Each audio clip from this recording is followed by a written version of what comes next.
Hello વિદ્યાર્થી મિત્રો, કેમ છો? મજામાં? આજે આપણે ધોરણ 8માં સામાજિક વિજ્ઞાન વિષયમાં એકમ 1 ભારતમાં યુરોપિયનો અને અંગ્રેજી શાસનની સ્થાપનાના સ્વાધ્યાય વિશેનો અભ્યાસ કરીશું. પ્રશ્ન પહેલો, નીચેના પ્રશ્નોના ઉત્તર એક વાક્યમાં લખો. પહેલું, યુરોપના કયા કયા રાષ્ટ્રોએ ભારત આવવાનો જળમાર્ગ શોધવા કમર કસી હતી? ઉત્તર, યુરોપના પોર્ટુગલ, સ્પેન, હોલેન્ડ જેવા રાષ્ટ્રોએ ભારત આવવાનો જળમાર્ગ શોધવા કમર કસી. બીજું, યુરોપની પ્રજાને ભારતીય મરી મસાલાની ખૂબ આવશ્યકતા શાથી હતી? ઉત્તર, યુરોપની પ્રજા મહદ અંશે માંસાહારી હોય માંસ સાચવવા ભારતીય મરી મસાલાની ખૂબ આવશ્યકતા હતી. ત્રીજું, કયા યુદ્ધના પરિણામ સ્વરૂપ બંગાળમાં દ્વિમુખી શાસન પદ્ધતિ અમલમાં આવી? ઉત્તર, બક્સરના યુદ્ધના પરિણામ સ્વરૂપ બંગાળમાં દ્વિમુખી શાસન પદ્ધતિ અમલમાં આવી. ચોથું, કયા ધારા અન્વયે સર્વોચ્ચ અદાલતની સ્થાપના થઈ? ઉત્તર, 1733ના નિયામક ધારા અન્વયે સર્વોચ્ચ અદાલતની સ્થાપના થઈ. પ્રશ્ન 2 અ, ટૂંકનોંધ લખો. પહેલું, પ્લાસીનું યુદ્ધ. ઉત્તર, કલકત્તા એટલે કે કોલકાતામાં અંગ્રેજોની હારના સમાચાર મદ્રાસ એટલે કે ચેન્નઈ પહોંચ્યા. અંગ્રેજોએ બહુ ઝડપથી ક્લાઇવના નેતૃત્વ નીચે એક સેનાને કલકત્તા એટલે કે કોલકાતા મોકલી. નવાબના વિશ્વાસુ માણેકચંદે લાંચ લઈને કલકત્તા એટલે કે કોલકાતા અંગ્રેજોને સોંપી દીધું. અંગ્રેજોએ હવે કૂટનીતિનો આશરો લીધો, જેમાં લાંચ મુખ્ય હતી. તેણે નવાબના મુખ્ય સેનાપતિ મીર જાફરને નવાબ બનાવવાનું વચન આપી તેનો ટેકો મેળવ્યો. સાથે સાથે બંગાળના મોટા શાહુકારો જગત શેઠ, રાય દુર્લભ અને અમીચંદને પણ પોતાની તરફેણમાં કરી લીધા. માર્ચ 1757માં ફ્રેન્ચ વસાહત પર અંગ્રેજોએ આક્રમણ કરી નવાબના સાર્વભૌમત્વને પડકાર્યું.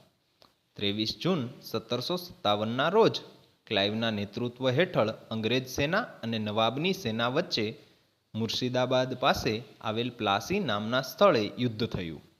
નવાબના સેનાપતિઓએ અંગ્રેજોનો મુકાબલો કર્યો, પરંતુ મીર જાફરના વિશ્વાસઘાતને કારણે નવાબની સેના હારી ગઈ. મીર જાફરને નવાબ બનાવવામાં આવ્યો અને સિરાજ ઉદ્દૌલાને પકડી તેની હત્યા કરવામાં આવી. અંગ્રેજોને નવાબે 24 પરગણા વિસ્તારની જાગીર આપી અને જકાત વગર વેપાર કરવાની છૂટ આપી. પ્લાસીના યુદ્ધ પછી સમગ્ર બંગાળ અંગ્રેજોના અધિકારમાં આવી ગયું અને અહીંથી તેઓ વેપારીમાંથી સંસ્થાનના માલિક બન્યા. એટલું જ નહીં, ભારતના વિજયનો માર્ગ પણ અહીંથી જ શરૂ થયો, જે ઈસવીસન 1818 સુધીમાં સમગ્ર ભારત અંગ્રેજી શાસન હેઠળ પરિવર્તિત થઈ ગયું. બીજું, બક્સરનું યુદ્ધ.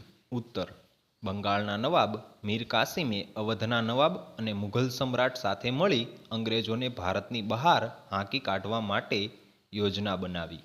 આ ત્રણેયની સેના 50,000 જેટલા સૈનિકોની બનેલી હતી, જ્યારે કંપનીની સેના 7,072ની હતી.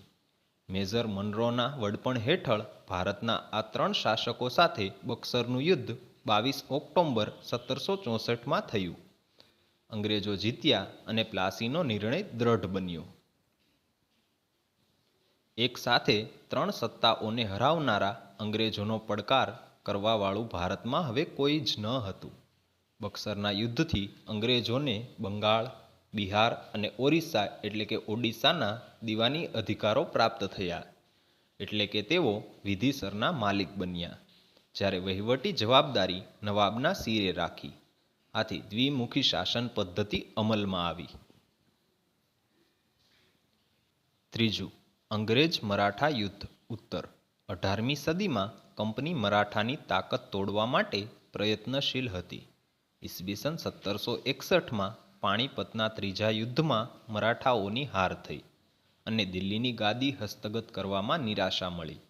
મરાઠાઓએ પોતાના રાજ્યને કેટલાક વિભાગોમાં વહેંચ્યું. તેમણે દરેક વિભાગ પર સિંધિયા, હોલકર, ગાયકવાડ અને ભોસલે જેવા રાજવંશોને સત્તા સોંપી. આ રાજવંશો પેશવા, સર્વોચ્ચ મંત્રીના નિયંત્રણમાં હતા. પેશવાના નિયંત્રણ હેઠળ કોન્ફેડરન્સી રાજ્યમંડળના સભ્ય હતા. પેશવા લશ્કરી અને વહીવટી વડા હતા.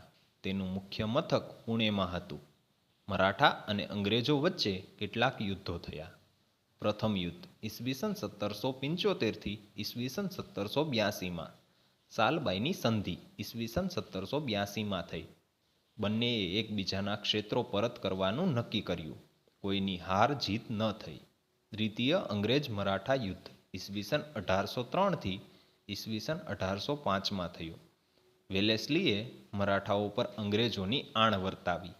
આ યુદ્ધથી ઓડિશા અને યમુનાના ઉત્તરે આવેલ આગ્રા અને દિલ્હીના ક્ષેત્રો અંગ્રેજોના કબજામાં આવ્યા.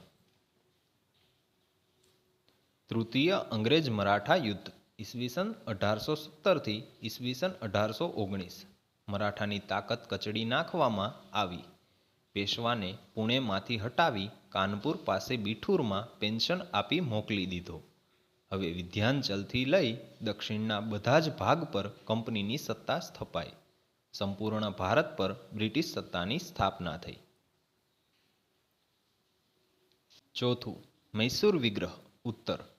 દક્ષિણ ભારતમાં વિજયનગર સામ્રાજ્યના અંત ઈસવીસન 1761 પછી મૈસૂર હૈદર અલીના નેતૃત્વમાં શક્તિશાળી રાજ્ય બન્યું. હૈદર અલીએ યુરોપિયન પદ્ધતિએ લશ્કરના સૈનિકોને તાલીમ આપી, શસ્ત્ર સજ્જ કર્યું. અંગ્રેજો હૈદર અલીની ઝડપી વધતી જતી સત્તા અને શક્તિ અંગે ચિંતિત બન્યા. તેથી મૈસૂર રાજ્ય સાથે 4 મૈસૂર વિગ્રહો થયા. ઈસવીસન 1767 69, ઈસવીસન 1780 84, ઈસવીસન 1790 92 અને ઈસવીસન 1799. આ યુદ્ધો પૈકી પ્રથમ 2 યુદ્ધો હૈદર અલી સાથે થયેલા અને બીજા 2 યુદ્ધો હૈદર અલીના શક્તિશાળી પુત્ર ટીપુ સુલતાન સાથે થયેલા. પેલું પ્રથમ મૈસૂર યુદ્ધ અનિર્ણિત રહેલ, કોઈ પરિણામ આવ્યું નહીં. બીજું દ્વિતીય મૈસૂર વિગ્રહ સમયે ઈસવીસન 1782 હૈદર અલીનું મૃત્યુ થતાં યુદ્ધ ચાલુ રહ્યું. છેવટે બંને પક્ષે સંધિ થઈ.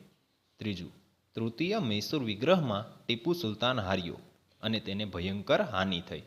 ચોથું ચતુર્થ મૈસૂર વિગ્રહમાં ટીપુ સુલતાન વીરગતિ પામ્યો અને અંગ્રેજોએ એક શક્તિશાળી શાસકને ખતમ કરી પોતાના સામ્રાજ્યને દ્રઢ બનાવ્યું.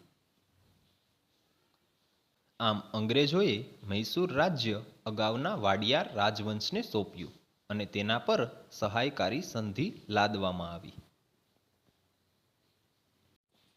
પ્રશ્ન બીજો બ. નીચેના પ્રશ્નોના ઉત્તર લખો. પહેલું યુરોપિયન પ્રજાને ભારત તરફનો જળમાર્ગ શોધવાની ફરજ પડી. વિધાન સમજાવો. ઉત્તર કારણ કે સદીઓથી ભારતમાં વિશ્વભરમાંથી પ્રજાતિઓ, વેપારીઓ, યાત્રીઓ આવતા રહ્યા છે. ભારત હંમેશા વિશ્વના આકર્ષણનું કેન્દ્ર રહ્યું છે. તેના કારણોમાં મુખ્યત્વે ભારતની આર્થિક સમૃદ્ધિ રહેલી છે. ઈસવીસન 1453 તુર્કોએ કોન્સ્ટન્ટિનોપલ જીતી લીધું. ભારત અને યુરોપ વચ્ચેના વેપારના માધ્યમનું તે મુખ્ય મથક હતું. તુર્કોએ કોન્સ્ટન્ટિનોપલ જીતી લેતા યુરોપમાં અને વિશ્વના પશ્ચિમના દેશોમાં ભારતનો માલ જથ્થો બંધ થઈ ગયો. યુરોપવાસીઓને ભારતના મરી મસાલાની તાતી જરૂરિયાત રહેતી હતી. તે વસ્તુઓ મળતી બંધ થઈ. ભારતમાંથી સુતરાઉ કાપડ, રેશમી કાપડ, મરી મસાલા, તેજાના, ગળી, સુરોખાર, ઇમારતી લાકડા, અફીણ બહુ જ મોટા પ્રમાણમાં યુરોપમાં નિકાસ થતા. યુરોપની પ્રજા મહદ અંશે માંસાહારી હોય. માંસ સાચવવા ભારતીય મરી મસાલાની ખૂબ આવશ્યકતા હતી. વળી સુતરાઉ કાપડ પણ એટલું જ આવશ્યક હતું. પરિણામે યુરોપિયન પ્રજાએ જમીન માર્ગે થતો વેપાર બંધ થતાં યુરોપિયન પ્રજાને ભારત તરફનો જળમાર્ગ શોધવાની ફરજ પડી. બીજું બ્રિટિશ પોલીસ તંત્ર વિશે મુદ્દાસર નોંધ લખો. ઉત્તર લશ્કર જેટલું જ મહત્વનું બ્રિટિશ પોલીસ તંત્ર હતું, જેની શરૂઆત ગવર્નર જનરલ કોર્નવોલિસે કરી હતી. પરંપરાગત ભારતીય સામંતશાહી પોલીસ ખાતાની જગ્યાએ તેણે આધુનિક પોલીસ ખાતાની સ્થાપના કરી હતી. જિલ્લા કક્ષાએ પોલીસ અધિકારી તરીકે જિલ્લા પોલીસ અધિક્ષક ડીએસપીની નિમણૂક કરી હતી. વિભિન્ન જગ્યાએ પોલીસ સ્ટેશનની શરૂઆત કરાવી. તેના પર એક ફોજદારની નિમણૂક કરી. ગામડામાં ચોકીદારની નિમણૂક થતી. પોલીસ તંત્રમાં ઉચ્ચ હોદ્દાઓ પર માત્ર અંગ્રેજો જ રહી શકતા. ભારતીયો સિપાહી એટલે કે કોન્સ્ટેબલ કક્ષાએ કામ કરતા હતા. ત્રીજું, ભારતની પ્રજા માટે વિદેશી શાસન અને વિદેશી કાયદો એ બંને અસ્વીકાર્ય છે. મહાત્મા ગાંધીના આ વિધાનને સમજાવો. ઉત્તર, આપણે બ્રિટિશ વહીવટીતંત્રને આધુનિક વહીવટીતંત્ર કહી શકીએ, પરંતુ તેનો ઉદ્દેશ ભારતમાં બ્રિટિશ સામ્રાજ્યને મજબૂત બનાવવાનો હતો. એટલે ભારતીયો આ વહીવટીતંત્રનો પૂરતો લાભ લઈ શકતા નહીં. અંગ્રેજોએ નિરંકુશ રીતે ભારતીયો વિરુદ્ધ આ કાયદાઓ દ્વારા વ્યવહાર કર્યો હતો. એટલે બ્રિટિશ શાસનથી ભારતમાં એક અવિશ્વાસનું વાતાવરણ ઊભું થયું.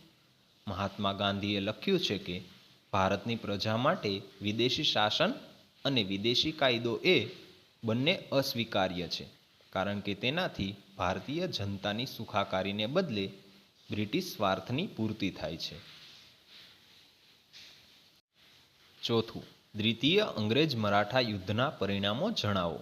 ઉત્તર, દ્વિતીય અંગ્રેજ મરાઠા યુદ્ધ ઈસવીસન 1803 ઈસવીસન 1805 થયું. વેલેસ્લીએ મરાઠાઓ પર અંગ્રેજોની આણ વર્તાવી. આ યુદ્ધથી ઓડિશા અને યમુનાના ઉત્તરે આવેલ આગ્રા અને દિલ્હીના ક્ષેત્રો અંગ્રેજોના કબજામાં આવ્યા. પ્રશ્ન 3, નીચે આપેલા વિકલ્પોમાંથી સાચો વિકલ્પ શોધી ઉત્તર લખો. પહેલું, ભારતમાં પોર્ટુગીઝોની રાજધાની કઈ હતી? ઉત્તર સી, ગોવા. બીજું, ગોલકોંડાના શાસક પાસેથી ફરમાન મેળવી મછલીપટ્ટનમમાં પોતાનું સ્થાન જમાવનાર યુરોપિયન પ્રજા કઈ હતી? ઉત્તર સી, ડચ એટલે કે વલંદા. ત્રીજું, ભારતમાં ન્યાયતંત્રની શરૂઆત કરનાર અંગ્રેજ અધિકારી કોણ હતો? ઉત્તર D, Warren Hastings. Thank you. આવા જ નવા સ્વાધ્યાય વિશેના વિડીયો જોવા માટે મારી ચેનલ સ્ટડી ઓફ જીસીઆરટી ચેનલને લાઇક કરો, શેર કરો એન્ડ સબસ્ક્રાઈબ કરો અને બેલ આઇકન ઓન કરો, જેથી કરીને સ્વાધ્યાય વિશેના વિડીયો સૌથી પહેલાં તમને મળે.